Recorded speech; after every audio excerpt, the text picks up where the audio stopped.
E aí pessoal, tudo bem? Aqui Paulo Brainer, só avisando para vocês antes de começar a nossa aula que a vacinação contra a Covid-19 já está disponível para os adolescentes a partir dos 12 anos. Então não fica de fora dessa, pois é importante que todos estejam vacinados. A vacinação acontece todos os dias, de segunda a sexta, a partir das 8 até as 15 horas. Sábados e domingos, das 8 ao meio-dia, lá na quadra da Escola Pereira Carneiro. Os adolescentes que estão na zona rural devem procurar a unidade de saúde mais próxima e fazer o agendamento da vacina, tá? É importante que vá acompanhado de um responsável maior de 18 anos. Então, galera, tá esperando o quê? Vamos juntos combater esse vírus.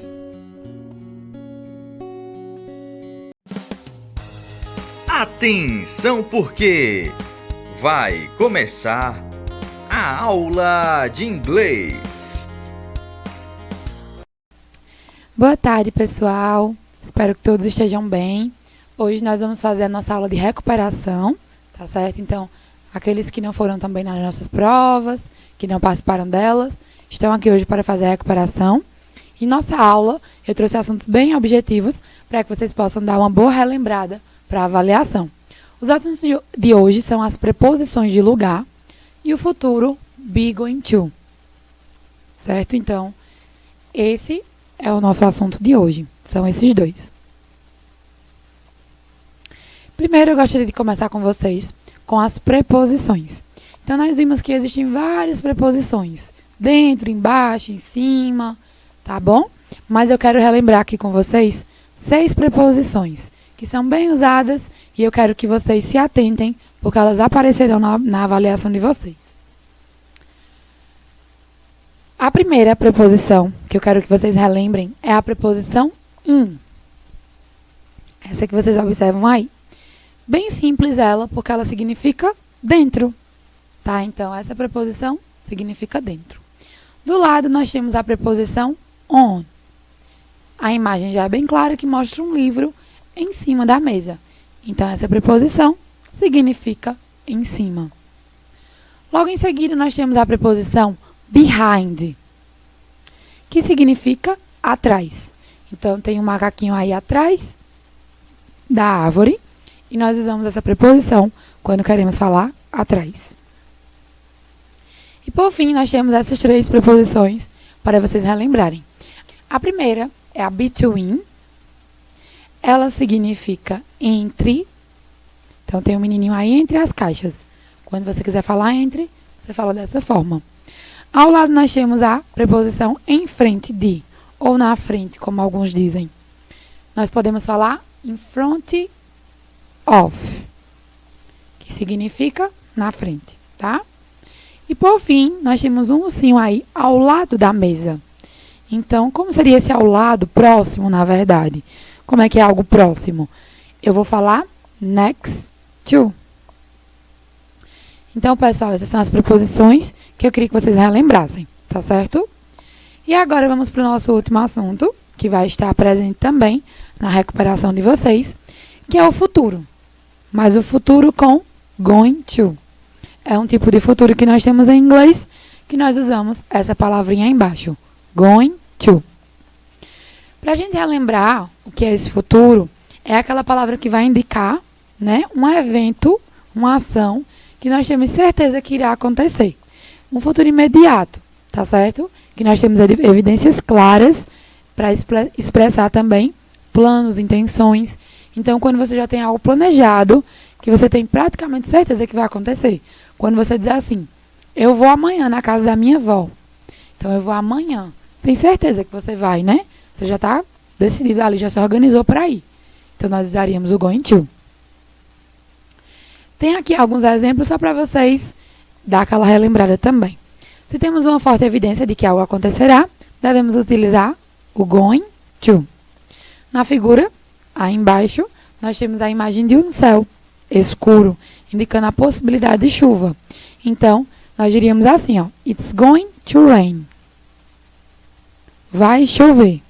Olhe para o céu, tá? Então, ó, vai chover, olhe para o céu. Então, a gente vai usar esse futuro quando nós temos fortes evidências também de que algo vai acontecer. Então, se você olha para o céu, vê que está bem escuro, está praticamente já chovendo, e você vai usar esse futuro, porque você está vendo ali que tem uma forte evidência de chuva, tá certo? Ou também, como eu já havia dito a vocês, quando queremos falar de algo que já está decidido ou planejamos, né? Ou já está planejado, nós vamos usar também. Por exemplo, lá embaixo, ó, minha filha vai se tornar uma médica. Ela já decidiu. Então, ela já decidiu o que ela quer. Ela quer ser médica, tá? Então, nós vamos usar o futuro com going to. E como nós devemos usar? Como é a colocação dele numa frase, tá? Para a gente formar esse futuro, formar uma frase com ele, nós vamos precisar colocar o verbo to be conjugado, precedido do going to, tá? Mas o verbo no infinitivo. Como assim, professora? Vamos lá exemplificar isso para vocês. Aqui tem uma tabela que eu queria que vocês olhassem bem para ela, porque ela tem mostrando aí para vocês o que é que eu acabei de falar, tá? A estrutura do going to, na forma afirmativa, por exemplo, é como? Tem o sujeito, a pessoa que a gente está falando, tem o verbo to be, que é o am, am, are, are, ou is, is, tá? Então, esses três são o verbo to be. Então, vai ter a pessoa, o verbo to be e o going to, tá certo? Olhem aí, quero mostrar para vocês a segunda frase, o segundo exemplo. Tem aí you, y-o-u, are, que é o nosso verbo to be, going to. Então, essa frase aí é afirmativa. Vejam que eu tenho a pessoa, que é o você, o verbo to be, porque esse verbo to be nós usamos para you, tá certo? O are, ele é usado para você. E nós temos o nosso going to. Então, só para vocês lembrarem que para cada verbo to be, lembra que eu falei que nós temos três? Nós usamos para uma pessoa diferente. Am, que é o am, nós usamos para eu.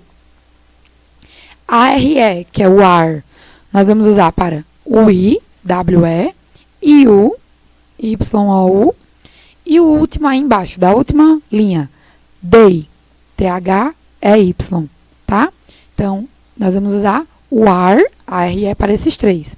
E o is, professora, nós vamos usar para esses do meio aí, onde tem he, H-E, she, S-H-E, e it, I-T. Então, o is nós usamos para esses três, certo? Estou falando para vocês só para dar aquela relembrada, porque é um assunto que nós já vimos. Então, esse verbo to be nós usamos para cada um desses pronomes e essa é a estrutura, tá certo?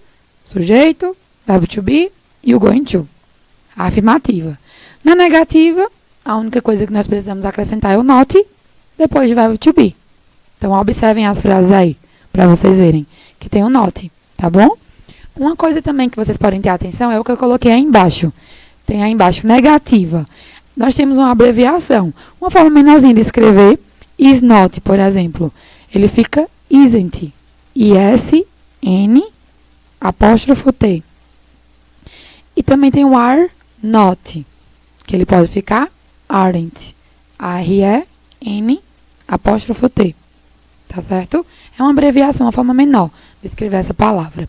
Então, na forma negativa, é só colocar o not ou escrever de uma dessas duas formas que eu acabei de dizer.